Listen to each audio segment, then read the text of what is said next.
Do you feel like you were born with something wrong with you? Not physically, not mentally, but spiritually. I've had that feeling for as long as I can remember. I felt like a defective doll in the assembly line that somehow made it past inspection. And whilst everyone around me blossomed, I didn't. I didn't bloom at all. I couldn't understand why. 5 people ignore the strange and unusual. I myself am strange and unusual. I felt dirty for existing. That's the best way I can describe it. I felt dirty and damaged and ashamed of myself. FK Twig said, I was born heartbroken. So you find yourself being drawn to your internal world. You were probably a lot more creative when you were younger. Making art in your room, maybe sketching or playing an instrument and decorating your walls to reflect that world. Only to be told, what's this mess? What's wrong with you? What's the matter with you? Those questions seem to sting and linger. They carry an implication that something is inherently wrong with you as a person. Hear it enough times and it can really destroy your self-esteem and put a full stop to your art. But what's worse is when no one even notices or specifically chooses not to notice. You talk about your art with so much excitement, but your parents shut you down. They don't have time to listen, they have other things on their mind. And you think back to when you were a kid and what that feeling was like. Truly felt proud of the art you made. Do you remember how that felt? Anyway, perhaps art is childish, so we stop showing our art to anyone. It's around this time that we tend to realise we are the black sheep of the family, and let me tell you, if you're an artist, being ignored by someone you care about is soul-crushing. Indifference has us questioning everything. Those questions come back later in life. What's wrong with you? What's the matter with you? And that's why we hate being iced out or ghosted, and we point those questions back at ourselves and our creativity and decide we are failures in advance before we've even begun. As kids, the messages we receive, whether it's through words, silence, or being completely overlooked, shape how we see ourselves. Over time, those experiences blend into the societal norms we grow up in, especially for neurodivergent artists. It's no wonder we start believing there's something wrong with us when our creativity is dismissed, because it's an extension of our hearts. Before we dive in, I want to say up front, I'm not a psychologist, I'm an artist who's been through significant amounts of trauma. And I became determined to figure out why I was creatively blocked, why I couldn't blossom like everybody else. I loved art, but always stopped myself from making it. The creative adult is the child who survived. This is State of the Artist. I'm Liv. I advocate for art because I truly believe in the healing power of it. Art gave me a way to communicate that words alone couldn't. It saved me from drowning in my own thoughts, so I'm sharing this in hope of helping others so they feel less alienated, stigmatized by the experiences we've shared. I believe too many people are working jobs they hate for companies that they hate for their entire lives, and this just isn't the way it should be. Humans should be creating more, consuming much less, because that is the natural order of things. Because even though all of this shit is happening to me right now, I know, everything's gonna work out. If I didn't define myself for myself, I would be crunched into other people's fantasies for me and eaten alive. Audre Lorde. This is about your art and understanding that your perception of yourself isn't always your perception. It's a reflection of what you were taught. Understanding the role of art in your life means taking back control of that narrative. The goal is for you to learn to love, respect, and accept yourself without judgment, and therefore make art. So much art goes unseen, and that's a tragedy. Low self-esteem and confidence isn't just something children just have. See, I thought it was my quirky alternative personality trait, but these things are things we learn, often through the environments we grow up in, especially in London, where we constantly belittle each other for a laugh. We think of banter as a form of modesty. I was just having a laugh, but don't take the absolute of me. It's one thing to laugh and another to read somebody to filth. So then you learn to do it to yourself before they can. Then you do it automatically when you're on your own. You must unlearn what you have learned. All right, I'll give it a try. No. Try not. Do. Or do not. There is no try. So it's time to unlearn. Magnetism. I actually did it myself. Yeah. Nice. Sometimes people try to destroy you precisely because they recognize your power. Not because they don't see it, but because they see it. And they don't want it to exist. Bell hooks. The flip side of being a black sheep is that they often radiate an undeniable magnetism without even trying.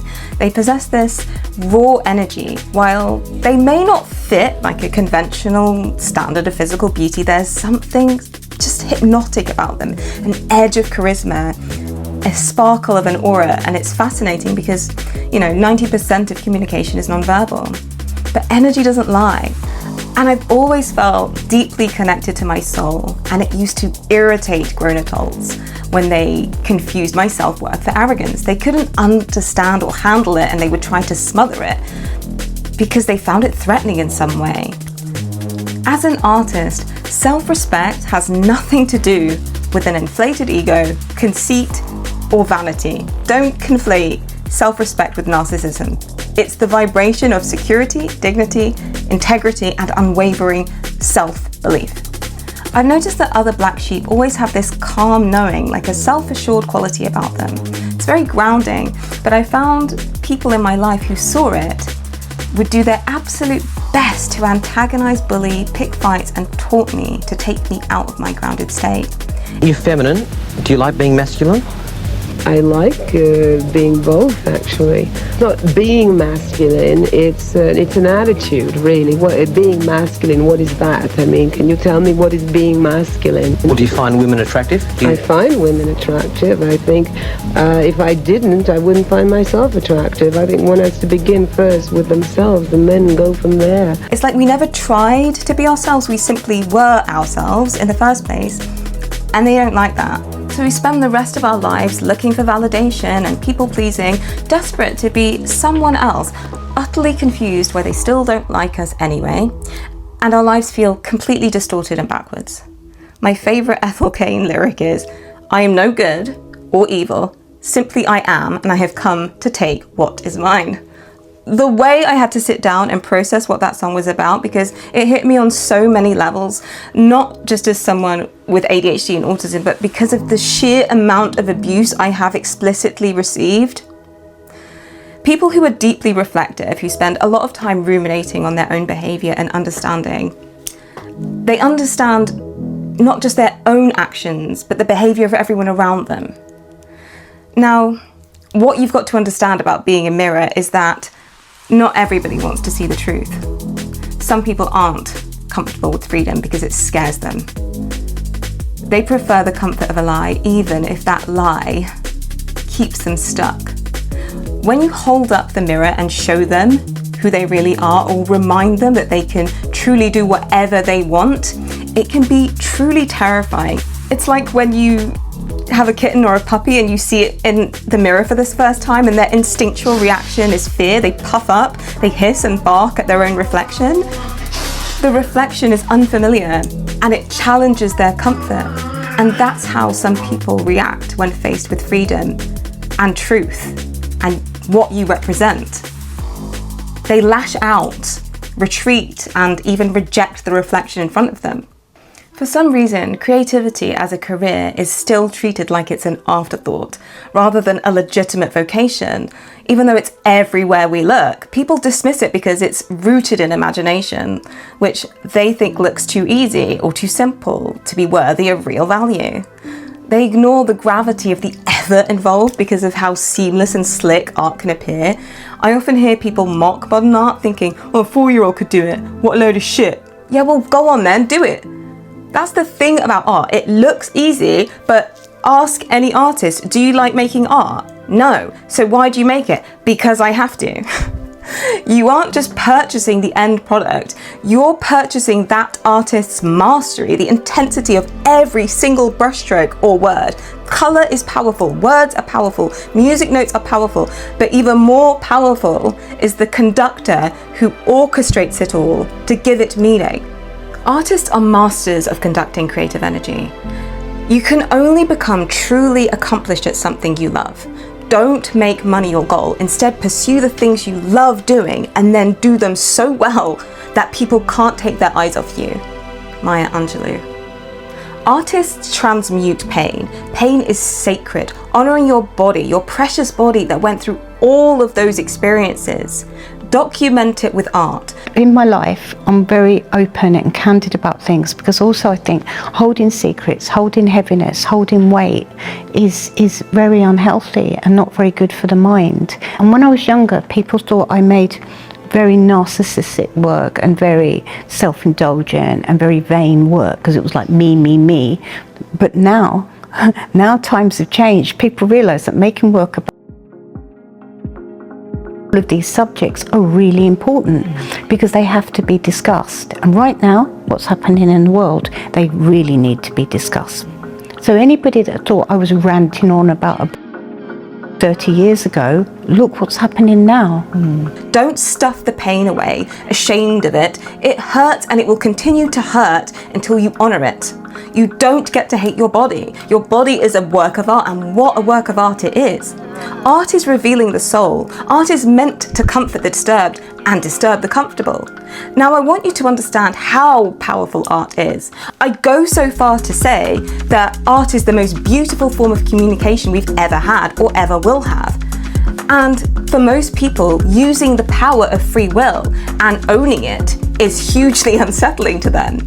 I've often been told how I'm unnerving, unhinged, intimidating, when my happy place is just being in my room, twirling around, listening to Kate Bush and stimming. Doing it scared. Your intuitive creativity is the key to your freedom. You just have to pick it up. Georgia O'Keeffe said, "I've been absolutely terrified every moment of my life, and I've never let it keep me from doing a single thing I wanted to do." Let me explain why people despise artists. Having freedom scares people. Control, rules, parameters make them feel safe. Endless possibilities, constant flows of ideas, spontaneity is truly frightening for them. For them, freedom gives them vertigo. They like others to set parameters, rules, and boundaries because they don't trust themselves. It's not even their fault. It's just our social programming, which is like implemented as soon as we go to school.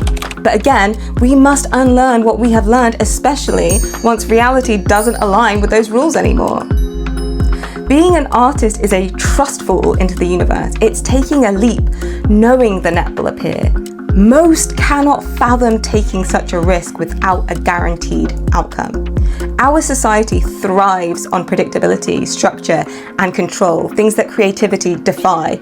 Art asks us to take risks and embrace the unknown, which can feel deeply unsettling for many people. But for artists, that discomfort is where the magic happens. It's in this space that we leap out of the box and make magic, innovation, and have people asking, how the hell did you do that? For those of us who create, that freedom to express ourselves is terrifying to some.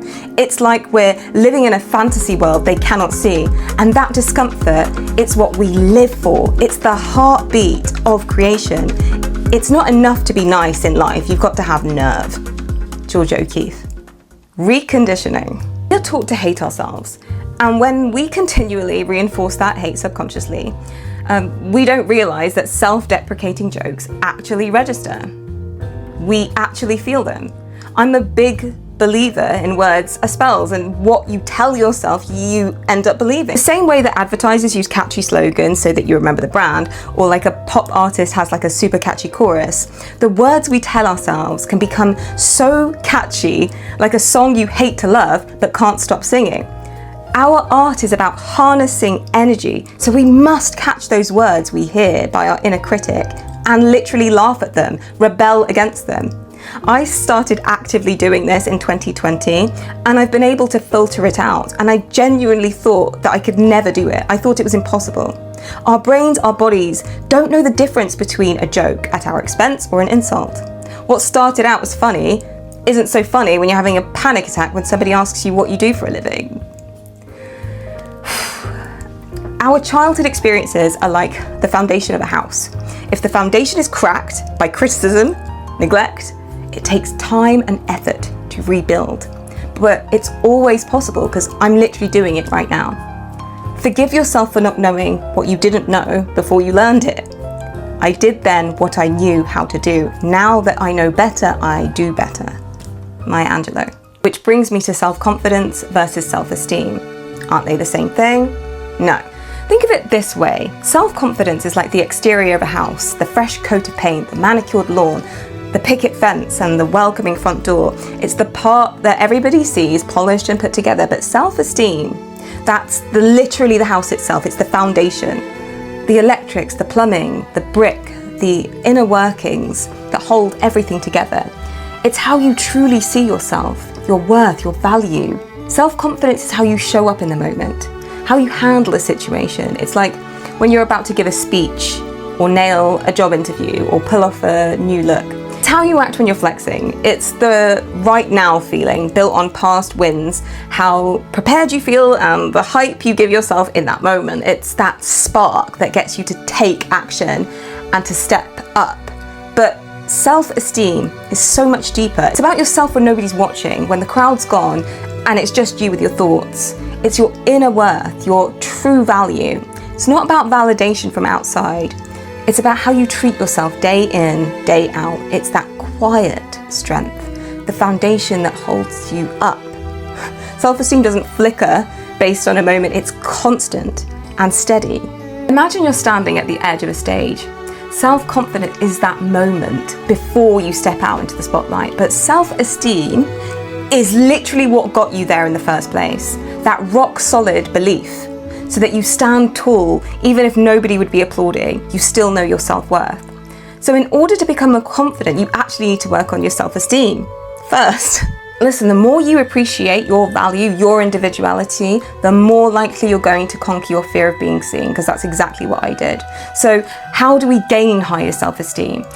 You have to eliminate fear by radical trust in yourself, in your intuition without ever second-guessing yourself. Recognize fear as growth, view fear as a signal of growth rather than something to avoid, and challenge that inner critic. Separate that voice from your own, correct it, laugh at it, and disarm it. Strengthen your intuition. Practice tuning into your gut feelings and acting on them, and then write it down so that you build moments of confidence to know that you should be trusting your instinct because it's there on pen and paper. When I tell you, if that's the only thing that you listen to or learn today, trust your instinct. It will never fail you. Let go of perfectionism. Perfectionism is needy. It longs to be noticed. It's domesticated. It's submissive. It's overrated and boring. And most of all, utterly forgettable because nothing stands out when it's expected. Originality is free. It doesn't beg. It's unapologetic. It's feral. It commands authority by its mere existence. It's flawed, yes, and obnoxious, but it's daring and it cuts through the noise by being truly unforgettable. It's distinctly different and we cannot get enough of it. I've already settled it for myself, so flattery and criticism go down the same drain, and I am quite free. Georgia O'Keeffe. Autonomy. It's practically divinity. It's godlike. Owning yourself, your choices, your art, it's the kind of freedom that makes people uncomfortable. Why? Because if you're not playing by their rules, there must be something wrong with you. They call us outcasts, black sheep, lone wolves, weirdos, witches, whatever label fits the fear of the unknown. I always laugh at how women are called witches while men get to be magicians or wizards. It's the same thing. Fun clothes, big ideas, and a bit of a flair for drama. But being the black sheep, that's just code for you're the only one brave enough to be interesting. And it takes courage and backbone to be yourself. You're an artist even if you hesitate to call yourself one. Even if your art doesn't make you any money yet. Even if you're just sitting in your room sketching, writing, making videos or beats at 3 a.m. Now, before you think I've gone on some weird superiority complex trip, anyone can be an artist. It truly is just a mindset, but it has to be nurtured or it will die. It's not selfish to want to make art, it's just the road less traveled. It's iconic to be yourself. And though most people look at you sideways for caring about politics or social issues or intersectionality and nature, you always do get funny looks when you go against the grain. So the next time someone comes for you or your art, remember, it's not about you. It's about them projecting their inability to face the mirror that you just held up. So if you're on that journey, I am so excited for you, and if you aren't, when was the last time you made something just for you? If it's been too long, I hope this video reminds you to pick up a pen, a paintbrush, whatever it is that you love. I'll leave you with the words of Nikki Giovanni. I hope I die warmed by the life I try to live. This has been State of the Artist. If you like this content, please subscribe so other people can see it if you find it valuable. This has been a very, very intense week for a lot of us, and I want you to know that there are low points, extremely, extremely low points,